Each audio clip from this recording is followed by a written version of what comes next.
what are your views on current situation of COVID-19? Okay. See, sir, I think the current COVID-19 situation definitely, no doubt, going to impact very badly to most of the corporates in the cash flow side and the way the business planning was done. However, I believe it is going to throw a lot of opportunities also, and there are multiple lessons which we all will have to learn from it. And I think there is a massive improvement required in the way the businesses are conducted, the way the entire process flow is established for many businesses. Particularly, if I were to speak about our sector, I think fruit and vegetable sector, as you know, is highly unorganized, highly fragmented, right? And people don't value the importance of hygiene. The way the fruit vegetables are harvested, the way they are packed in polythene bags, the way they travel in open environment, even the way most of the participants chew while packing or grading. I think there has to be a very standardized process. The way we export, like when we export to Europe, grapes or pomegranate or many items, we know how hygiene standards we follow, what kind of APEDA approved standard packhouse is required, etc. Right? So I think there is a lot of learning in terms of improving the hygiene practice, applying certain European standards, which we are already applying for European exports. Why not Indian consumers should also be supplied more clean, well-packed, neat and hygiene vegetables and fruits. So I think this is my thought process on the approach we should change in the fruit vegetable sector. And I think most of the corporate will realize it and they will understand and they will improve the practices, and it has to be kind of populated down the line. And also, there is a continuous daily new challenges which we are facing because of Corona, because, agriculture and fruit vegetable supply chain sector has a huge number of participants involved. Like harvesting, you need a lot of labor, grading, sorting, transportation, even, last mile delivery, like last mile transportation. So we are facing tremendous challenges if we want to continue to be relevant and surviving in this downturn. So we need to have more partnership approach with our stakeholders who are kind of part of the entire supply chain. See, the approach most of the fruit vegetable players have is that need-based, demand-based, random approach which is being followed, which is not the right way, right? So if you were to follow a standard practice, and as I said, if you were to respect the partners, then the whole sector will go in for a major re-rating and upgradation, and the value chain will improve, and probably consumer is also willing to pay more for better quality, better hygiene, better packing, and entire sector will be re-rated in my opinion. Right. So I think this is broadly, yeah. What is your agenda or top priorities now? So our team feels that, as I said, we need to bring about a lot of permanent changes the way the business is conducted. We need to educate our stakeholders, and we need to tell them that we should not follow only temporarily or for an export consignment, and we need to bring about a massive changes in the way the business operates. So there is going to be a huge activity on the education side of even we need to educate our employees. Even we need to educate our partners, and that is the first priority. Secondly, I think a lot of customers will have to educate them that what is the value which we are delivering, what is the amount of effort and resources are involved, and hence they should also value not only supply but the services. People believe that they are getting supply, but actually there is a service also being provided.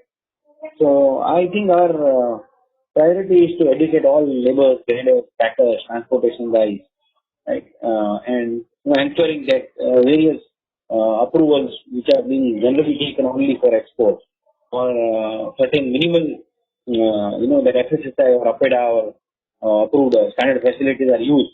There should be also EGMARC, there should be also SEDEX and other licenses. Like, for example, we are following global standards. We are also have taken EGMARC and FSSI and ISO also. So I think we should continue to do that for our stakeholders and ask our all the partners to do that. And even farmers should be registered. The traceability of the farm, traceability of the product should be brought in. I think these are the things we will have to focus on, apart from normal financial challenges like you cut down unwanted expenses, you prioritize your cash flow allocation. We should not stop any farmer payment. We should not stop any small payment. All that. So there are different priorities and different to-do which we have worked out for these next 3 to 5 months. The way the business will have to be conducted. Yes. What is your message for business community, business partners? Okay. So I would say let's be prepared that the cash flow challenges will continue to be there. There is going to be normal 10 to 15% defaults or delayed in payments, and cash flow is going to be further hit. So I think promoters should personally ensure that they don't lead a very high-fi lifestyle and allocate more time and more money to their businesses and position the business for the next transformation phase. And don't think of 1 2 years, think of 10 15 20 years. And also don't worry about short-term losses, but hold on to your partners, keep on paying to small guys, and don't delay any payment except some of the payments which can be as per rules, regulations, approvals, and like RBI or banks have approved. Fine, you can delay those things, but don't delay payments to be made to all small marginal guys, your creditors, your partners of the entire business. And I think this is my personal thinking. And keep on thinking about improvements, new ideas, right? Value additions. Like in our sector, you can do packing. You can reduce wastage by prior order planning, educating customer to order only what is required and not kind of do a bulk wholesale booking and all that. Yeah. What is your message for shareholders? I think shareholders will have to definitely keep lot of this. And in this kind of time when most companies will go back to basics, and they will suffer for 3 to 6 months, 1 year cash flow, or there may not be return immediately coming on the P&L or the balance sheet side. And they should support, because any business thrives and grows over a medium to long term, right? And any business always needs the support of real long term investors, because they are also partner in the company. So they should also think like a promoter or a owner of the company, and not think as a pure return on investment they have made. And maybe they can also add value by highlighting some of the changes required, or highlighting the area of improvement from better global practices or competitors. And even a lot of good companies they need more capital, and if investors can put in more capital in their existing businesses, existing management where they have confidence, where they have been working with, because it is always said that it is difficult to find a new idea, but if you already have an existing good idea, then why don't you support it? Why don't you put more resources in the same idea and ensure that that idea becomes a real success? So I would say a lot of shareholders must have patience and continue to support the good management and good businesses with a sound prospect over the medium term, and not think about the short term cash flow, 1 or 2 quarter results, etc. What are your suggestions to the government?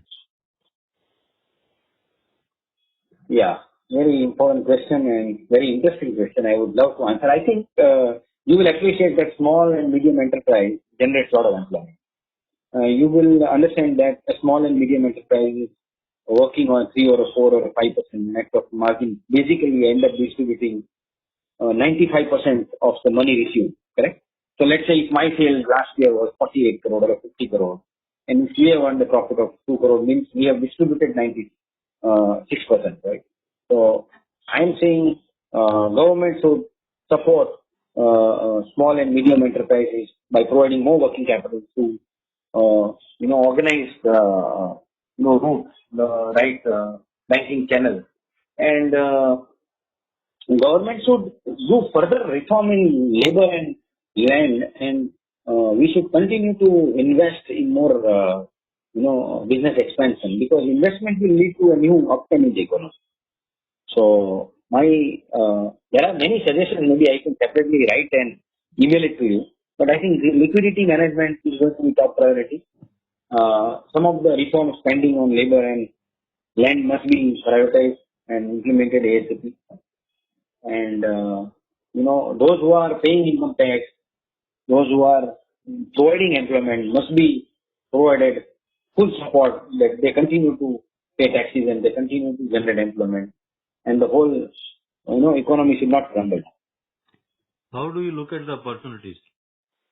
As I said, in our sector, huge opportunity, because practically, as I said, the sector is not well organized. Hardly 8%, 9% of the fruit vegetable sector is organized, and rest all is unorganized. And there are small marginal players. The markets are fragmented. The players are very few. Very few corporates are there. There is a huge momentum in the agri startup economy. So, if you continue to set up distribution centers, collection centers, campaign to educate farmers, use better packing practices, revive certain old closed pack houses, use certain existing cold storages very well, improve the hygiene practices at various warehouses. I think amazing development will happen in the next 10 years in food vegetable sector. It is like 20 years, 24 years back when your edible oil, hair oil, salt, masala, milk, everything was getting sold in very loose, and there was no standardization, there was no packing, there was no grading, there was no MRP. I think in the next 10 years, fruit vegetable sector will change completely, and hence there is a massive opportunity to many entrepreneurs. I think India needs at least 200-300 very professional corporate mindset entities in fruit vegetable sector who will focus on better practices, and who will focus on farm to fork model, and who will improve the post harvest management practices. So we are very excited. We are very thrilled. Even in this lockdown period, we are continuing to improving our practices. We have overnight launched B2C operations in Ahmedabad and Bombay. We are selling mango, vegetables and fruits to even Thana, New Bombay, Pedder Road, Cup Parade, Borivali. Even we have delivered in Bhayandar. Across Bombay, we are supplying fruit vegetables to many households at their doorstep. And we are spending a lot of resources on manpower. We are paying them on time. We are paying to farmers. We are paying to transporters. And we are not looking at profits, because we think that this is a need of the society. We need to service the society. And we need to, ensure that the momentum must go on, the show must go on. No point in stopping and trying and regretting, and because the whole sector is untapped completely, and it requires massive investment of time, energy, and not only the resources of interest. Yes, sir. Any other point you may like to share? Not much, sir. I think there has to be some policy, some process where these kind of enterprises who add value to agriculture, who add value to farmers, and the last mile delivery should be supported, should be provided with some subsidy, some soft loans, not freebies, okay, but some soft loans, some policy environment support to improve the entire supply chain logistics system for food processing sector. I think there are many recommendations. If you go through several experts' opinion, maybe since we have limited time, we cannot talk about each and every such initiative, but it is publicly available. I mean, a lot of things can be done.